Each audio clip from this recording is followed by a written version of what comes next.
সেই ঘুরে ফিরে দাবি এবং চাপ বাড়ানোর খেলা, যত বেশি সম্ভব আসনে প্রার্থী দেওয়ার প্রস্তুতি, আর তা করতে গিয়ে অন্য শরিকদের বঞ্চিত করা। এই মুহূর্তে এই ভারসাম্যহীনতা নিয়েই চলছে তুমুল চর্চা। তার জেরে বাম দলগুলো ফের কোণঠাসা। ফলাফল দেওয়া সত্ত্বেও আসন রফায় কতটা দাবি মিটবে তা জানা নেই। বিধানসভা নির্বাচনের মাস দুয়েক আগে এই হলো বিহারের ছবি। বিধানসভা ভোটের ঘোষণা হতে বেশি দেরি নেই। এবার আগে থেকে শুরু করেও বিরোধীদের মহাগঠবন্ধনে আসন রফার গেরো কাটছে না বিহারে। মহাজোটের বড় দুই শরিক আরজেডি এবং কংগ্রেসের টানাপোড়েনে ক্ষোভ বাড়ছে বাম শিবিরে।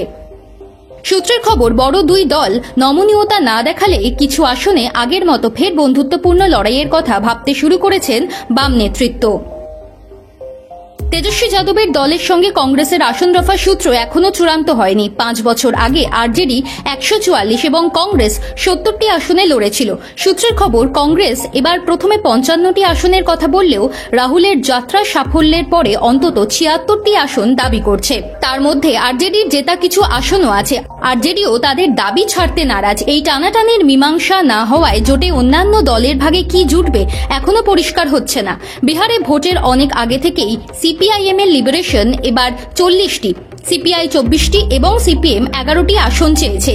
গতবার 3 বাম দলকে মোট 29টি আসন ছাড়া হয়েছিল, তার মধ্যে লিবারেশন লড়েছিল 19টিতে। বাম দলগুলির সূত্রের খবর, এবার লিবারেশনের তরফে সূত্র দেওয়া হয়েছে কংগ্রেস তাদের দাবি থেকে 20% এবং আরজেডি 15% আসন ছাড়ুক। তাহলে বাম দলগুলির পাশাপাশি বিকাশশীল ইনসান পার্টি এবং পশুপতি কুমার পারেসদের রাষ্ট্রীয় লোক জনশক্তি পার্টির মতো দলের জন্য জোটে সংস্থান করা সম্ভব হবে। সিপিএম এর লালন চৌধুরী, সিপিআইএম এর রমন রেশ পান্ডেদের বক্তব্য, এনডিএ কে হারানো জরুরি, এমন কিছু করা উচিত নয় যাতে সেই লক্ষ্য থেকে বিচ্যুত হতে হয়। কিন্তু জোটের প্রধান দুই দল বাকিদের জায়গা দেওয়ার কথা না ভাবলে বাধ্য হয়ে অন্য রাস্তা ভাবতে হবে। তাদের ইঙ্গিত কিছু আসনে বন্ধুত্বপূর্ণ লড়াইয়ের দিকে। দলের রাজ্য নেতৃত্বের পাশে দাঁড়িয়ে লিবারেশনের সাধারণ সম্পাদক দীপঙ্কর ভট্টাচার্যও দাবি করেছেন, পরিস্থিতির বিচারে আগের বারের 19-এর চেয়ে বেশি আসনে তাঁদের লড়তে দেওয়া উচিত। তার আশা, বড় দলগুলো যুক্তিপূর্ণভাবে নিজেদের দাবি কিছুটা কমালে সুষ্ঠু মীমাংসা সম্ভব। এরই মধ্যে বিহারের বর্তমান বিরোধী দলনেতা আরজেডির তেজস্বী যাদব চলেছেন তাঁর নিজের আধিপত্য প্রতিষ্ঠা করার পথেই। লোকসভার বিরোধী দলনেতা কংগ্রেসের রাহুল গান্ধীর সঙ্গে ভোটার অধিকার যাত্রা করার পরে তেজস্বী বেরিয়েছিলেন বিহার অধিকার যাত্রায়। রাহুলের যাত্রার মূল কথাই যেমন ছিল ভোট চুরির অভিযোগ, তেজস্বী বিহারে কর্মসংস্থান, আইন শৃঙ্খলার মতো জ্বলন্ত সমস্যাগুলো নিয়ে তাঁর ওই যাত্রায় প্রচার চালিয়েছিলেন। ভোটার অধিকার যাত্রা যায়নি এমন 11টি জেলায় ঘুরেছেন তিনি। জাহানাবাদ থেকে শুরু করে বৈশালী জেলায় শেষ হয়েছে তাঁর যাত্রা।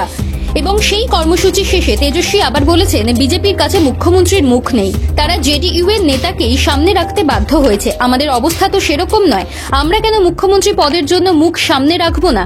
এই সূত্রেই তার সংযোজন মুখ্যমন্ত্রী পদপ্রার্থীর নাম ঘোষণা করে তবেই বিরোধী জোট নির্বাচনের ময়দানে নামবে। রাহুলের যাত্রা চলাকালীনই নিজেকে মুখ্যমন্ত্রী পদের দাবিদার হিসেবে ঘোষণা করেছিলেন তেজস্বী। কংগ্রেসের নেতৃত্ব এখনও তার ওই দাবিতে শিলমোহর দেননি। মহাজোটের শরিক বামপন্থী দলগুলিও মুখ্যমন্ত্রীর মুখ নিয়ে টানাপোড়েন চালিয়ে ভোটের আগে এনডিএকে সুবিধা করে দেওয়ার পক্ষপাতী নয়। রাজনৈতিক শিবিরের একাংশ মনে করছে যে এমত অবস্থায় ফের মুখ্যমন্ত্রী পদপ্রার্থীর প্রসঙ্গ এনে তেজস্বী একদিকে যেমন নিজের দাবি জোরালো করছেন, তার পাশাপাশি তিনি জোট শরিকদের উপরেও চাপ তৈরি করছেন।